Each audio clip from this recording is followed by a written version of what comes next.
ამ დასახლებას რეალურად მოდის. დასახლებისას მივახდინე. სამხედროები მეუბნებიან არის.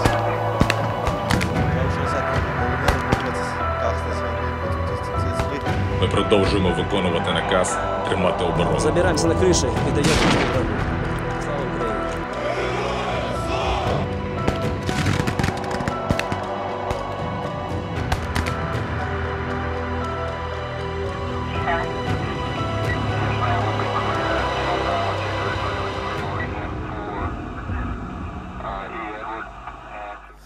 გამარჯობა დღეს კვირა და ტრადიციულად 20 საათსა და 30 წუთზე ეთერშია სამხედრო ანალიტიკური გადაცემა ვემსახურები საქართველოს, მე კი მისი ავტორი და წამყვანი გიორგი წეროძე ვარ.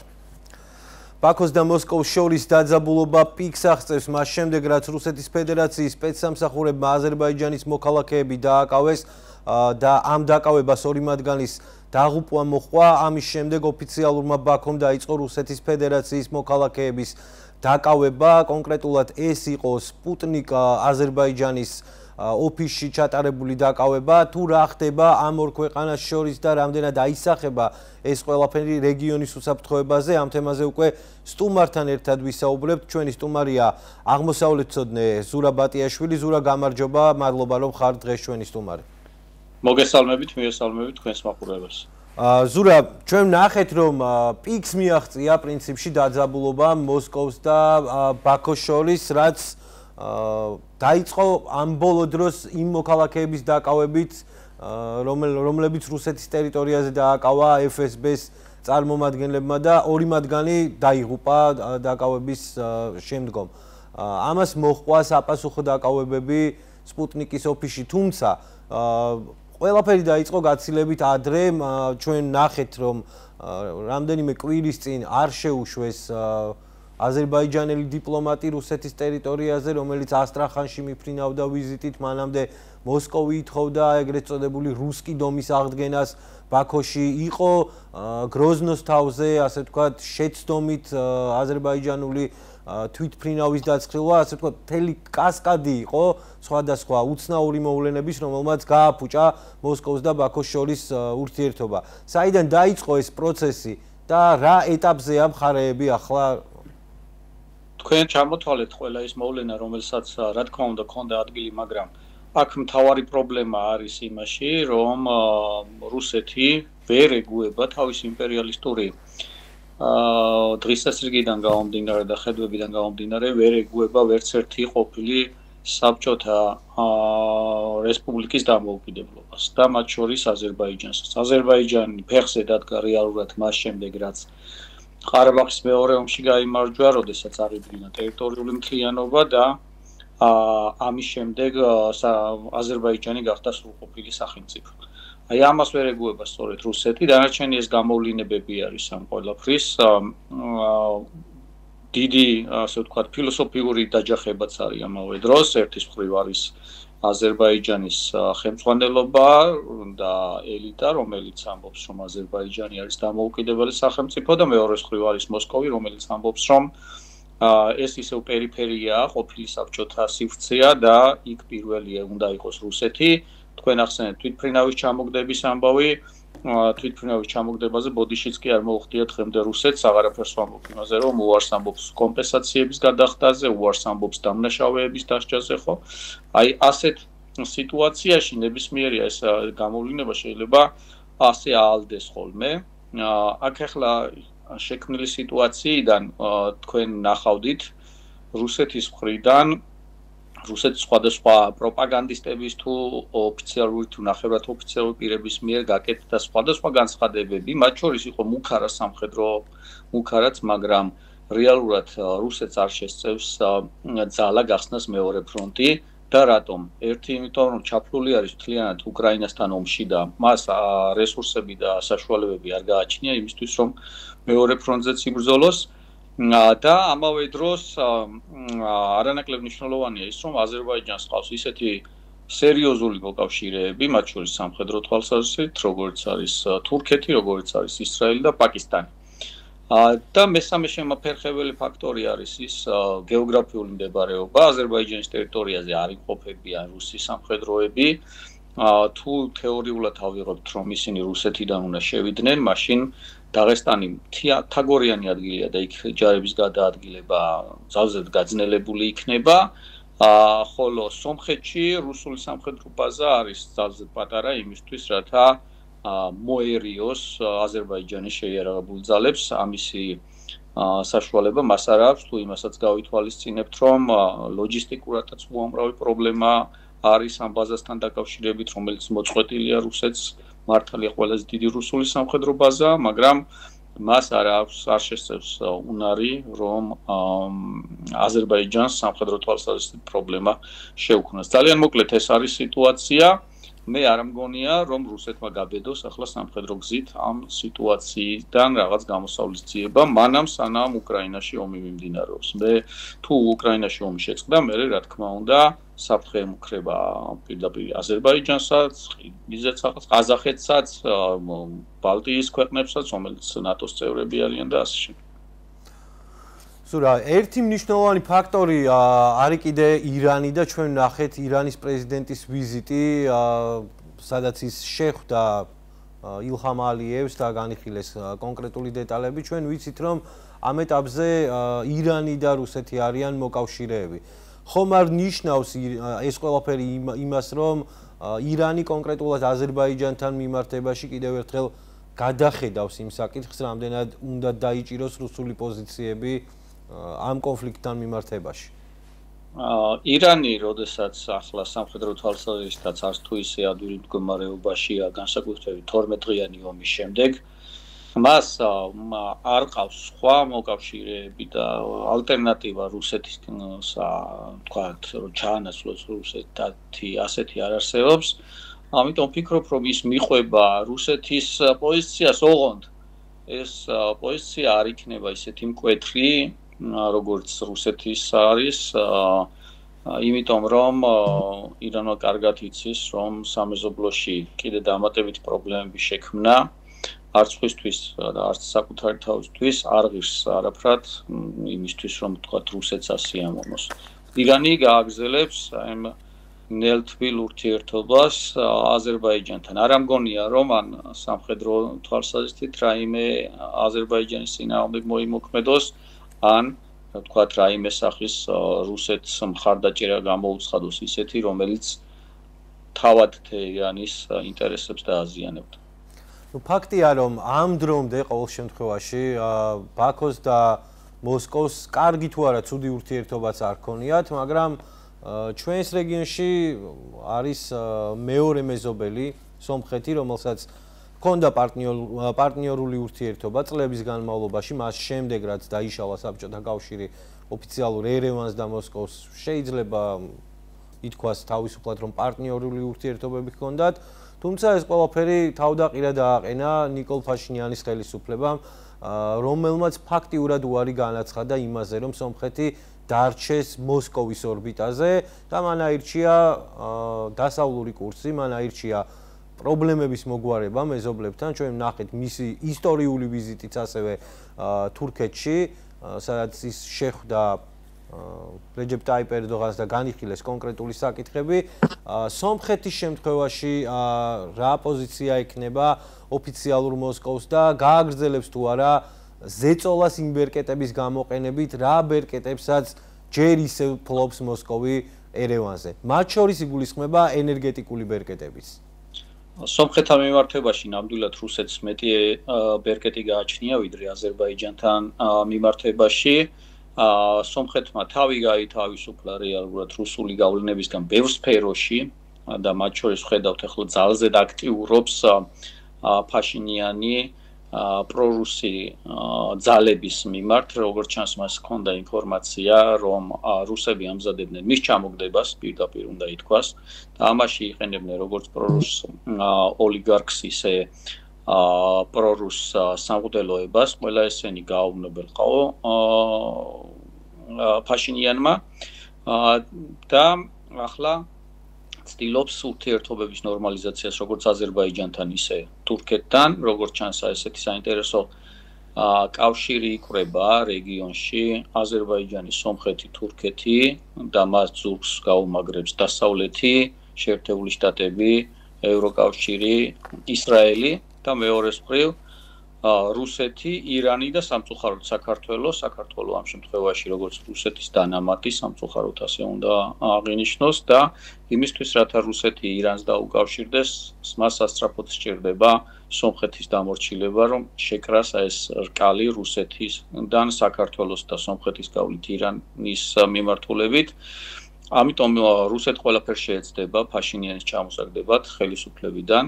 როგორც კანონიერი გზებით, იმიტომ რომ მომავალ წელს მოიხსენებათ არჩევნები, ისე უკანონო გზებით და ჩვენ ვნახეთ ეს ცდილობები ფაშინიანის ჩამოგდების, რომელიც ჯერჯერობით და იმედი ვიქონიეთ, რომ მომავალშიც ასე იქნება, უშედეგო არის.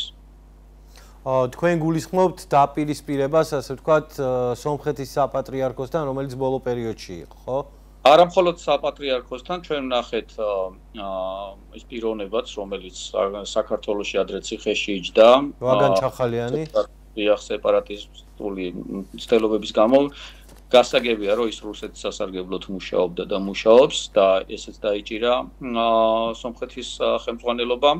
ასევე ვნახეთ კარაპეტიანი, სომეხი უпростоრეთ რუსეთის მოქალაქე ეთნიკურად სომეხი მილიარდერი ოლიგარქი რომელიც ერთი დაწერილი სცენარი არის რომ ეკლესიების თქვათ რესტავრაციით იყო დაკავებული ვითომ ქველმოქმედებას ეწეოდა და ასე შემდეგ და ამავე დროს პოლიტიკური მიზნებიც გააჩნდა და უპირველეს ყოვლისა ემხრებოდა ფაშინიანის ხელისუფლებიდან ჩამოშორებას. ამიტომ ეს მხოლოდ ასე ვთქვათ საპატრიარქო არ არის, საპატრიარქოშიც არიან პრორუსული ძალები ჩაუბდებული, ისევე როგორც ეკონომიკაში, პოლიტიკაში უფრო არიან მოდებულები და ესენი შეეცდებიან არჩევნებზეც თავის სიტყვა თქვან, მაგრამ კიდევ ერთხელ ვამბობ, როგორც ჩანს ფაშინიანმა მიიღო სიგნალი, რომ არჩევნებამდეც აპირებდნენ ისინი არეულობის მოწყობას, ყოველ შემთხვევაში ასეთი ინფორმაცია ვრცელდება, რომ შემოდგომაზე აპირებდნენ ისინი გააქტიურებას და აი დასწრებაზე იმოქმედა ფაშინიანმა, სწორედ თურქეთიდან დაბრუნების შემდეგ გადავიდა აქტიურ ქმედებებს. ჩვენ ვნახეთ ოფიციალური ბაქოს განცხადებები, სადაც ხელწერა, რომელზეც შენ საუბრობდი, ჩანს ასევე აზერბაიჯანშიც გამოჩნდნენ ადამიანები, ასე ვთქვათ, შეძლებული ადამიანები, აზერბაიჯანელი მილიარდერები, ეთნიკურად აზერბაიჯანელი, თუმცა რუსეთის ფედერაციის მოქალაქე, რომელზეც პირდაპირ განაცხადა ალიევმა ის, რომ ის არის რუსული პროექტი.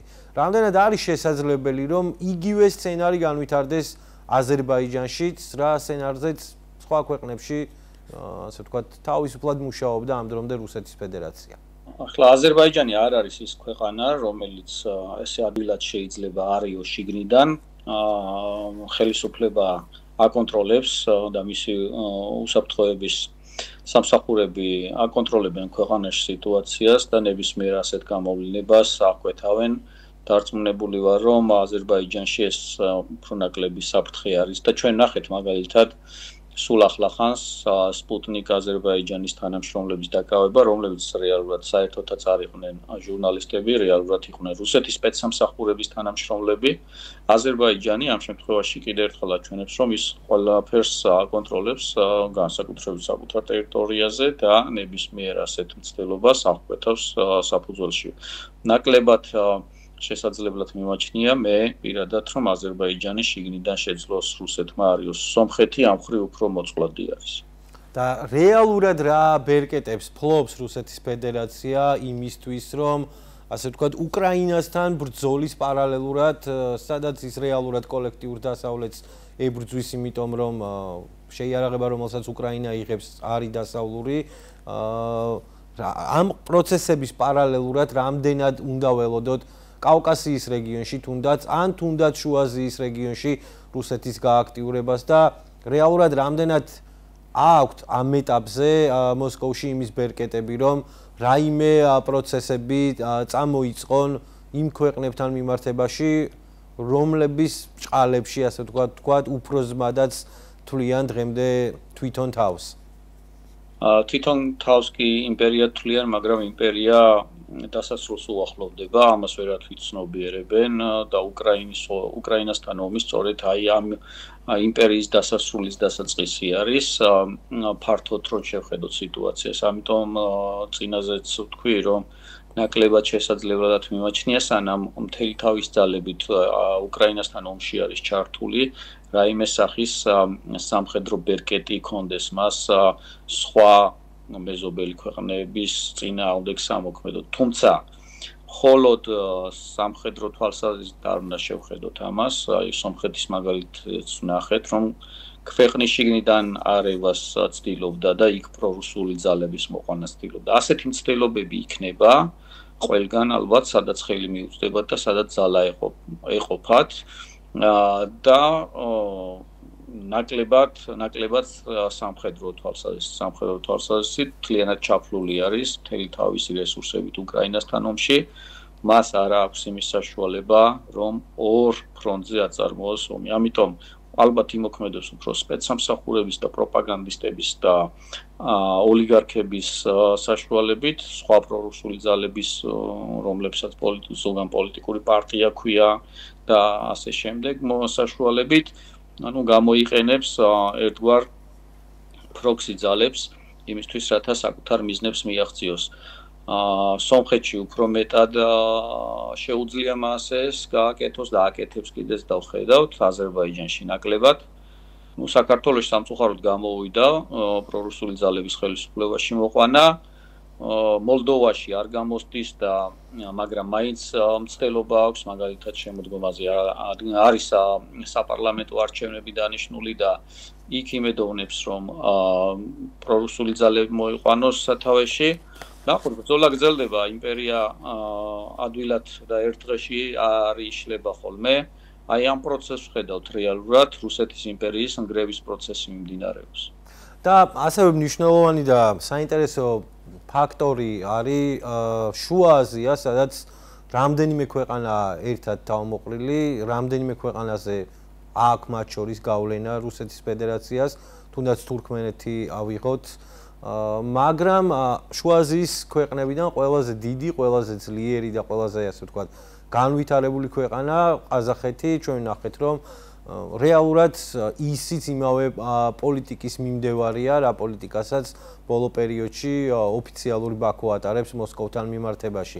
რამდენად არის შანსი, რომ შუა აზიის ქვეყნებშიც სცადოს იგივე რუსეთის ფედერაციამ და ამ შემთხვევაში რა ბერკეტები აქვს მოსკოვის ხელში?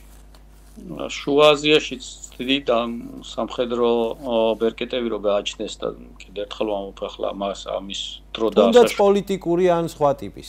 პოლიტიკური არავითარი ბერკეტი არ გააჩნია, იმიტომ რომ იქაც ხელისუფლება აკონტროლებს სიტუაციას და არ მისცემს პრორუსულ ძალებს არეულობის მოწყობის საშუალებას და აქ შუა აზიაში არ უნდა დაგვაუწყდეს ძალიან მნიშვნელოვანი ფაქტორი, ეს არის ჩინეთის ფაქტორი, რომელიც ჩემი აზრით ერთგვარი მასტაბილიზებელი და გამაწონასწორებელი არის რუსეთის და არ ჩინეთის ინტერესში შედის, რომ ახლა რუსეთმა შეძლოს და საბჭოთა კავშირი აღედგინოს განსაკუთრებით ჩინეთის საზღვართან და მას საერთოდ არ აწყობს ძლიერი რუსეთი, მას აწყობს ისეთი რუსეთი, რომელიც დამოკიდებული იქნება ჩინეთზე, რომელიც ფაქტიურად ძალზრდიაფად შეძლებს ჩინურ კომპანიებს მიაწოდოს სხვადასხვა რესურსები, რაც ჩინეთს სჭირდება საკუთარი ეკონომიკის კიდევ უფრო გასაძლიერებლად და იმ ამბიციის დასაკმაყოფილებლად, რასაც მსოფლიო ვთქვათ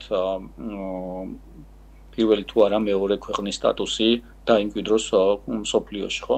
ამიტომ ნაკლებად სავარაუდოა, რომ დღეს ხვალ რუსეთს კონდეს იმისი საშუალება ან რესურსი, რომ შუა აზიისკენ გაიწიოს სამხედრო თვალსაზრისით. პოლიტიკურ თვალსაზრისით ასეთი ბერკეტები ნაკლებად აქვს, იმიტომ რომ იქაც ხელისუფლებამ კაცრად აკონტროლებს სიტუაციას.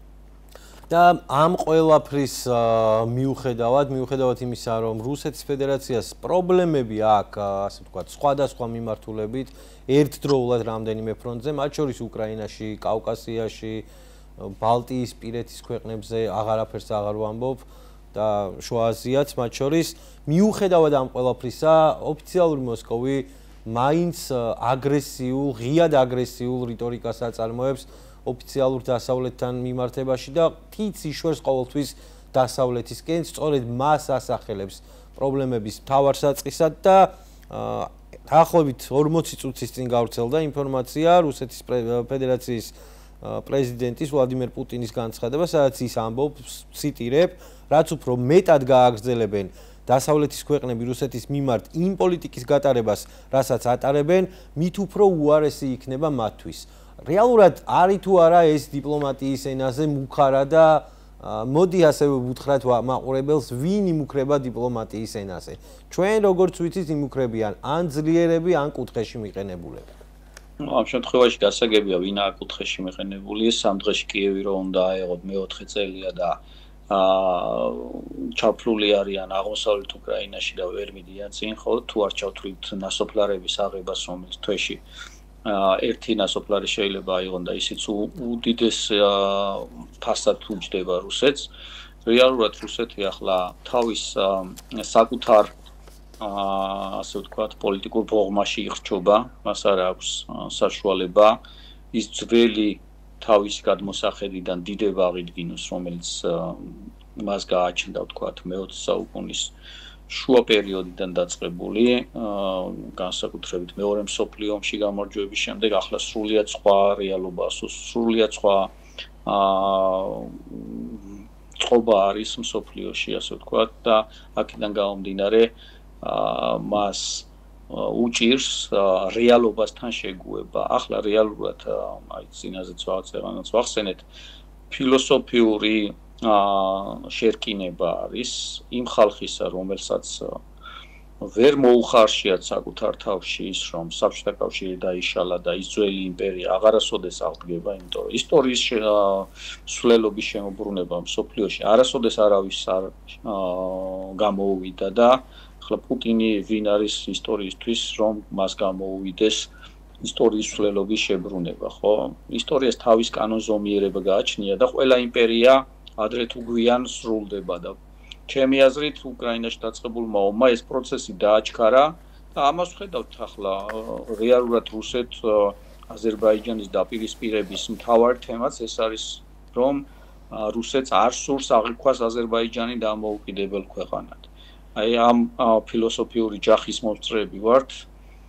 ძალზედ საინტერესო ეპოქაში ვცხოვრობთ, კიდევ ერთხელ ვამბობ, ეს არის იმპერია, რომელიც დასრულდება, უბრალოდ ისტორიას თავისი კანონზომიერება აქვს და ამ კანონზომიერების მიხედვით დასრულდება. ახლა რუსეთი არ არის რომის იმპერია, რომ საუკუნეები დასჭირდეს მის დასრულებას. რუსეთი გაცილებით ნაკლები რესურსების მხედველობაში მაქვს კულტურული, ცივილიზაციური და ასე შემდეგ ეკონომიკური თუნდაც შესაძლებლობების მქონე ქვეყანა, ვიდრე რომის იმპერია იყო. ახლოსაც ვერ მოვა რომის იმპერიასთან. რომის იმპერიას დაშლას საუკუნეები დასჭირდა რუსეთის იმპერია და თქვათ მონღოლეთის იმპერია უფრო ადვილად სრულდება ხოლმე, იმიტომ რომ მას არ აქვს ისეთი შემაკავშირებელი და შემაფერხებელი ფაქტორები დაშლისა, როგორც არის ერთიანი კულტურული სივრცე, ან ცივილიზაციური სივრცე, ახლა რა კულტურულ სივრცეზე შეიძლება იყოს ლაპარაკი საერთო კულტურულ სივრცეზე, როდესაც საბჭოთა კავშირი არსებობდა, რა საერთო შეიძლება ქონოდა რიგით ესტონელსა და რიგით თურქმენს, ან რიგით იაკუტელს, ხო, სრულიად სხვადასხვა ხალხ ერთმანეთისგან რადიკალურად განსხვავებული ხალხები ცხოვრობდნენ და ისიც ძალადობრივად იყო შეყრილი ყველა, ხო? და ეს ისტორია თავის კანონზომიერება როცა გააჩნია, ვამბობთ იმას, რომ როდესაც სხვადასხვა გარე თუ შიდა ფაქტორები ძლიერდება, ამ იმპერიის წინააღმდეგ ეს იმპერია იშლება, რადგან არ არის ბუნებრივი წარმონაქმნი, მხოლოდ ბუნებრივი წარმონაქმნი შენარჩუნდება ხოლმე. დიდი მადლობა ზურა, ჩვენი სტუმარი იყო ზურა ბატიაშვილი, აღმოსავლეთმცოდნე რონდელის ფონდის მკვლევარი. მე ამ ინფორმაციით გემშვიდობებით შევხვდებით ერთმანეთს უკვე მომავალ კვირას ზუსტად 20 საათსა და 30 წუთზე. მადლობა.